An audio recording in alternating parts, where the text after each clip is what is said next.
Welcome to another episode of Nintendo News Daily. I'm your host, N64 Josh. Before we jump into today's episode, I want to let you guys know these streams are powered by Elgato. N64Josh.com/Elgato. Use code N64Josh at checkout if you're thinking about picking up a capture card, maybe some lights, new microphone, whatever you're looking for when it comes to content creation. Elgato has got you covered. N64Josh.com/Elgato. Now, today's episode, we're going to be talking about the news, of course. We got a number of headlines to cover. We're just going to kind of, breeze through those quickly as we can. And then we're going to be hanging out on the Animal Crossing 3.0 preview event where Nintendo invited different media and content creators to basically it was a non-hands-on preview, so I think it was all virtual from what I'm gathering. Basically just jump into a Zoom call with Nintendo, and they showcased a number of things. And so we're gonna jump into all that and answer a few questions. And I am hearing a bit of disappointment from the Animal Crossing community based on a couple of things. So uh, we'll jump into all of it. I want to say what's up. Steak is here.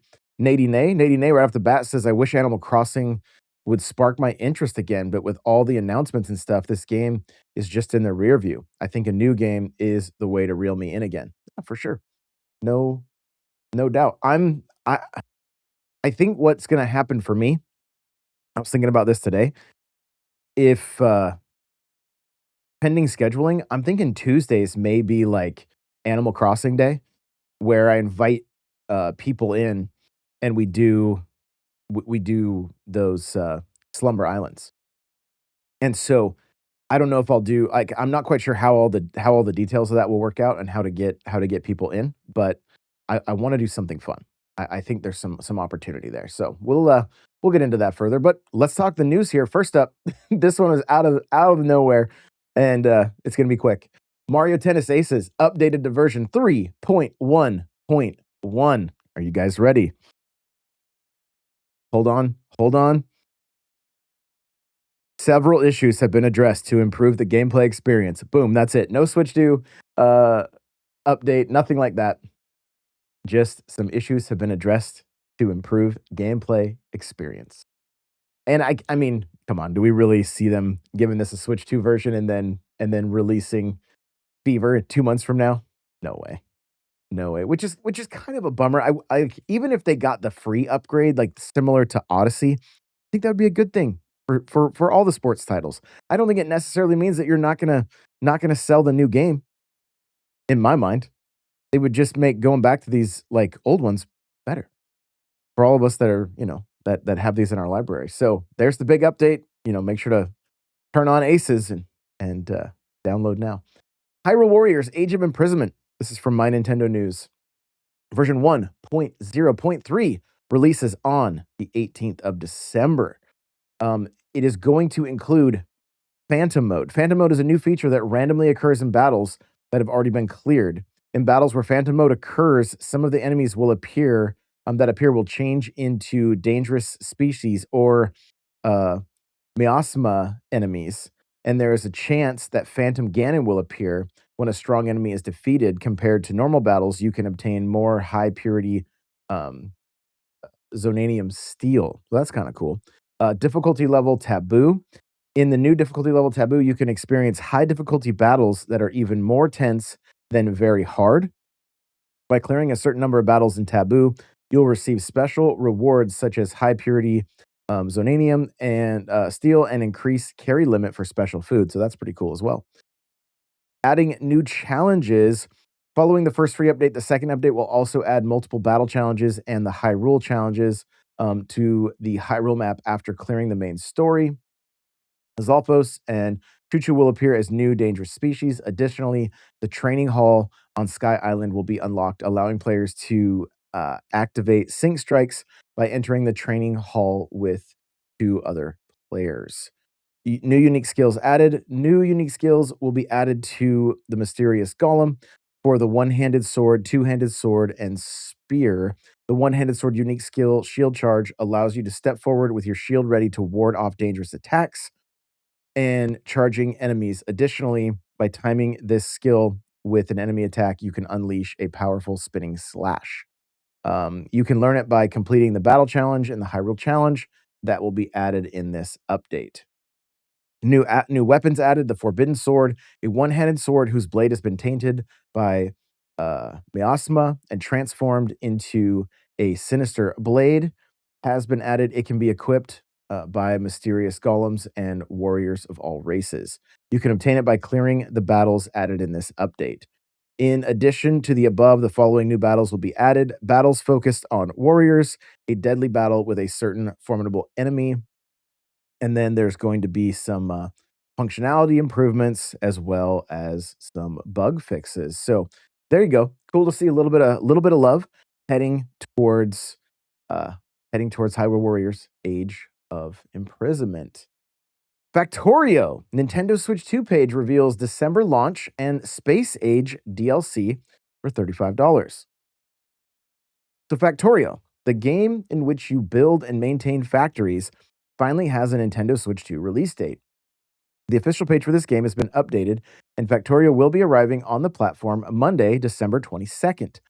That's not all. The Space Age downloadable content has been announced for the Nintendo Switch 2 and is set to cost $35. The file size for Factorio on Nintendo Switch 2 is 2.5 gigs. Factorio is a game in which you build and maintain factories. You'll be mining resources, researching technologies, building infrastructure, automating production, and fighting enemies. In the beginning, you will find yourself chopping trees, mining ores, and crafting mechanical arms and transport belts by hand. But in short time, you can become an industrial powerhouse with huge solar fields, oil refining and cracking, manufacture and deployment of construction, and logistic robots. All your resource needs, and all of your resource needs. However, this heavy exploitation of the planet's resources does not sit nicely with the locals. So you will have to be prepared to defend yourself on and your machine empire. This is what's kind of cool. I've actually played this game on Steam, and you join forces with other players in cooperative multiplayer, create huge factories, collaborate, and delegate tasks between you and your friends, while core gameplay is in the form of the free play scenario. There are a range of interesting challenges in the form of scenarios. If you don't find any maps or scenarios that you enjoy, you can create your own with the in game map editor. Place down entities, enemies, and terrain in any way you like. So, what's interesting about this game takes me back to a Super Nintendo game that I used to play, uh, that was called Utopia, and it it was very much just like this. You had to build a city, and you had to defend it against aliens, like UFOs that would come in, and it was a lot of fun. Like, not a Josh game, what, um, whatsoever, but it pulled me in.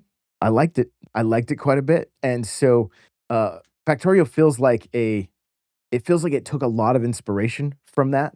I could be mistaken, but even down to, like, the art style and everything, very much feels like a continuation of Utopia, which was great on the SNES. So, um, Stick says, Zonanium is the same part of the table of elements as Bendanium, Bananium, yes, Bananium, that is correct. I love it. Getting new elements from Nintendo this year. It's so cool. But yeah, Factorio guys, I'm gonna look into it. I'm gonna check it out. And it is fun playing with friends. It's one of those games that getting to build everything out with friends is a lot of fun. Another article from My Nintendo News: Japan, Nintendo Switch 2 is finally now in stock at many retail stores. So the Nintendo Switch 2 has proven to be a lucrative product in the land of the rising sun, with availability being scarce and near impossible to get without a pre-order using a lottery system. Now it has emerged that Nintendo Switch 2 stock is widely available at many retailers in Japan. Genki reports that demand for the system remains high, with some people having to queue to obtain one. It seems Nintendo has managed to produce more systems, and hopefully this will continue into the Christmas shopping season. Keep in mind, the Switch 2 in Japan is significantly less than it is here in the States, and they are region locked. So I do think that is a factor. At the same time, the system definitely selling well everywhere, and we'll see how it goes for, into, into next year. I think that's gonna really be the true test of this system is how it continues selling into 2026. We've got your early adopters, your hardcore, if you will, your Christmas, and now what's it gonna look like? What's it gonna look like after that? That's what I'm very, very curious about, but off to a very, very strong start, which is good. Good for us. So, um, moving on over to, uh, Nintendo Life. Nitrome Classics range announced for Switch. First game arrives in early 2026. So this is not something I'm super familiar with. Nitrome, the talented British indie developer currently crafting mousework for the Switch 2, has this week announced a new series. Nitrome Classic revives a range of titles from Nitrome's past and is lovingly porting them to the Nintendo's Switch and other platforms with various enhancements and updates. More platform releases could also potentially follow. Little blurb from them. It says all of the games are not just meticulously restored, but improved with higher frame rates. Full screen aspect ratios, higher quality music. Many of the games will be packaged as mini collections within a franchise, including additional content not found in the original releases. So, the first game in the series is Twin Shot Deluxe, a title that began life on web browsers. It will be released in early 2026. Silly Sausage and Skywire will follow this game. And there's a bit more details about those games from Steam. And then um, moving on down. So it looks like there's one of these games, and I'm not quite sure which. Think I think it's Twin Shot. Twin Shot kind of it's giving me Powerfall vibes. Okay. So it says we could not just leave the game lagging in the past at 20 frames per second. It now has been upgraded to an angelic 60 frames per second. Now with a modern 16.9 ratio, that's 78% more twin shot. We have a brand new intro, uh, animatic, and ending illustrations remastered to pixel art perfection. So pretty cool to see some of the like they're not games I have any nostalgia for. I don't know anything about, but I know that's not going to be the case for everybody. So it says the final thing here says apart from the upcoming Switch 2 release, Mousework, which utilizes Joy-Con 2 mouse controls, Nitrom is the same team that has previously worked on games such as Shovel Knight Dig and Bomb Chicken. So there you go, both fantastic games, super funny, honestly. Moving on here, and I want to say what's up to Cryptic. Welcome on in. Nate's been talking about this one in the chat, saying Dispatch coming to Nintendo Switch 1 and Nintendo Switch 2 with free upgrade is pretty cool. Beloved superhero comedy Dispatch is seemingly flying onto Switch 2 next year. This is from my Nintendo from Nintendo Life. And what it says here is that fresh off a couple of nominations at the Game Awards, it looks like Ad Hoc Studios' superhero workplace comedy Dispatch will be flying onto Switch and Switch 2 early next year. A surprise listing has popped up on the Australian eShop thanks to Vooks for the heads up, displaying the game and a free Switch 2 upgrade planned for the 29th of January. Hey, the good news for those who missed out this year, Dispatch is a new comedy from the writers of Tales of the Borderlands and The Wolf Among Us, which are both fantastic. It sees you step into the shoes of Robert Robertson, superhero alias Mecha Man, who's forced to take a job in a superhero dispatch center after his mech suit is destroyed in battle. This is great.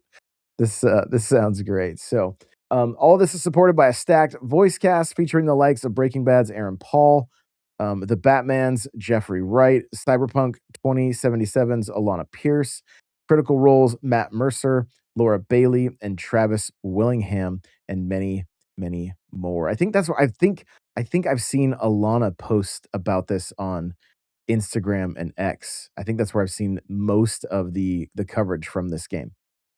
And so sounds like a pretty funny sounds like a pretty funny premise, honestly. And so we'll see. We'll see. I'll definitely dig into more and check out some of the trailers in in the near future here, but looks like good stuff. I know Stealth put out a tweet about it. Johnny shared that tweet in our Discord, and it was it you know it people seem to be pretty excited about it, so it's good stuff. Batman Arkham Knight for the Switch receives another Switch 2 backwards compatibility update, improvements for performance, visuals, and more. Batman Arkham Knight wasn't in the best state when it landed on the original Switch in 2023, but the Switch 2 has given it second life. Now, following a backwards compatibility update in November, which addressed some progression issues, another patch has been rolled out, and this includes stability improvements as well as performance and visual improvements in handheld mode. An added bonus, the stability of the game on Switch has also been upgraded. And here are some of the details. Batman Arkham Knight Nintendo Switch 2 update for the 16th of December. Additional stability and improvements for Arkham Knight on Nintendo Switch. Additional stability improvements when playing Arkham Knight on Nintendo Switch 2 through backwards compatibility. Additional performance and visual improvements when playing the game undocked on Nintendo Switch 2 through backwards compatibility. It says, in case you missed it, Nintendo also released compatibility fixes for multiple other games last week, including Resident Evil 4 and Miitopia. You can also check the compatibility on Switch 2 titles on the Switch 2 via Nintendo's compatibility page. So looks like Batman Arkham Knight and the rest of the entries in the series are also currently on sale in locations such as the UK and Australia. Each title will set you back about like $8 instead of the normal 19. And in the US, you can get the trilogy for 20 instead of 60. These are fantastic games. If you haven't played these, I highly recommend them. I own all of them actually in two places right now. In two places. So that's why I haven't picked them up on the Switch. But I do plan on getting them at some point. So last thing here, we're gonna move on over into our main topic, which is the Animal Crossing preview. So let's do it.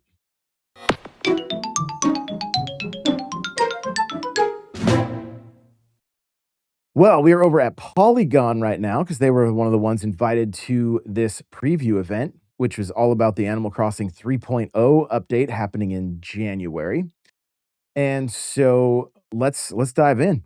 It says Captain still sits at the end of the dock waiting to whisk players away on a boat tour, but now his family members populate the hotel lobby. His wife Lalani is the proprietor of the hotel, and she's who players will talk to when they want to decorate a new hotel room, 10 of which seem to be able to exist at a time. Unlike Happy Home Paradise, players aren't designing hotel rooms with a specific guest in mind. Rather, they can now pick from a long list of themes like kitty, ranch, or dreamy to steer their artistic vision. If you build it, they will come. We saw a quick demonstration of building a room with the simple theme, which is basically identical to the process in Happy Home Paradise. Decorating works here just as it does there, except without room size editing tools. Alongside a player's full catalog, the hotel can supply extra furniture fitting the theme under the recommended section. In the lobby, players will find two mannequins, which can be used to set a style for visitors. There are some aspects of the hotel system, like how villagers are attracted to it in the first place. There are somewhat unclear, but once villagers have arrived, they can be found wandering around players' islands freely. We ran into Zell as a tourist during the preview, and he was clad in that very same sweater I'd seen in the lobby. Unfortunately, unlike campsite visitors, these tourists can't be invited by the player to their island permanently. So that's kind of bumming people out a little bit. So, the main things that I've been hearing, the most important things, the Slumber Islands, people are super super excited about them. They're still great, but you're only going to be able to use items, or I'm sorry, designs that the host has in their catalog. So, I think there was a lot of people hoping that, like, each island would get its own set of custom designs and that everybody could bring their custom designs over. It's not happening. And I mean, I wasn't, not something I was, like, super, super worried about and and and thinking would be the case because there has to be some limitations, right? Now maybe they can make some changes and some updates to this in the future, especially because one of the things they did at these events is they did a Q and A and they had people ask a lot of questions about, and most of the questions or a lot of the questions were, what are we getting more design slots, or can we use different design slots on different islands? And they, in some cases, didn't answer at all. So that, that from the different videos that I've watched about people that have from people that have been there, they, in some cases, they didn't even ask about, um, or didn't answer the question when it came to design slots. So who knows? I don't know what the limitations are. Maybe it's a Switch like, there's probably very few limitations on Switch 2. If they added Switch more design spots on Switch 2 and not Switch 1, I don't know how people would feel about that. I understand that, like, hey, you get the upgrade, you get you get more design slots, uh, but I don't know the reason behind it. Is it a Switch 1, memory thing? Is that what's going on there? And if that's the case, could it happen on Switch 2? But then how would the community feel about that? Having those, locked behind the Switch 2 version. Which, I mean, you can't play, uh, the Kirby DLC on Switch 1, only on Switch 2. So it's there. So the other thing that everybody was kind of wondering about is, like, can your friends who are, helping you do your Slumber Island, can they show up whenever they want and just start working? And the answer is no. The host has to be live. So unlike, I think a lot of people were kind of hoping it would be like Minecraft where you could, like, set up a server, that server is always running, people can come and go as they please. Not going to be the case with this. You know, outside of that, I don't feel like there was a ton of new information. They just kind of showed firsthand a lot of the stuff that they showed in the direct. There was just a few more questions that were basically answered, and and that was it. Like, there wasn't a whole lot coming out of this event that we didn't already know, and in some cases even kind of assumed. They did say that they got to see, uh, a preview of, like, firing up the NES or the Famicom on the, in game, so playing a game in game. But even that, like, it's just the one game that's tied to it. Looks like Ice Climbers is tied to the NES. Clue Land, I think, is tied to the Famicom, and so there wasn't a whole lot more there. They did say they jumped into um, the different crossovers a little bit more from The Legend of Zelda, Splatoon, and Lego. And according to Polygon here, it says the most impressive of the three was arguably the Lego set, which easily filled out the entire basement level compared, um, to two side rooms featuring the other themes. With everything from lounging surfaces to an arcade cabinet, it's unclear how playable it will be, but likely not the same level as as the NES as we talked about just a little bit ago. So still super cool stuff. I'm so pumped about this. So pumped about this. Cryptic's asking a good question. So how is the hemisphere going to be in Dream World? Are we just building things or having two switches? Are having two switches online even, um, does that even work anymore? I don't think that work. Like, if you have two switches with the same that share the same Animal Crossing account, that does not work. If that's what you're asking. So yeah, I assume you're gonna be able to pick the hemisphere when you do the Slumber Island, but I don't know exactly if what the what the story is there. So uh lastly, all three sets were exciting, though this is, from Polygon here. It says the presentation briefly showed off a few of the interactive items that are included, including the squid punching bag and the decayed guardian that lights up and moves a bit when touched. The Splatoon and Zelda sets require certain IP-related amiibo to unlock, but the Lego set will be available through Nook shopping app. So get the amiibo ready if you want those Splatoon items and the Legend of Zelda ones. So, uh, that that's gonna have some people picking up some Splatoon amiibo, no doubt, if you wanna be able to get those sets. So as well as Zelda. At least they're a little more readily available. I would run out and get some stuff now. It seems like a lot of stuff is discounted compared to what it was a couple months ago. So if you're in the market or needing some amiibo to get these items in Animal Crossing, that's one of the ways to go. So that is let's see. We got one more comment here. Cryptic says, I'm excited for this update. I don't know if I'll spend a full year playing it, but at least the first few months checking out the new items. Yeah. I think what for me, uh, these items represent the ability to create the island I've always wanted, which is very Nintendo themed. And um and so that makes it super fun for me. I've never completed my house in this game. I've never I've never there's been some things that I just haven't completed yet. So it's yeah, I'm excited to jump back in. We got a super chat from Steak said, as you're a Christmas person, is Die Hard a Christmas movie? Fun fact, during my lunch break, I have been watching Die Hard because it is one of the Christmas movies that I need to get through every year. And uh and so very much Die Hard is a Christmas movie to me. I will share a very fun fact about Die Hard. If you ever watched it on television when it had to be edited, two of my favorite lines uh from that movie when he says "Yippee ki the edited television version said "Yippee ki monkey fighter" or "Yippee ki melon farmer."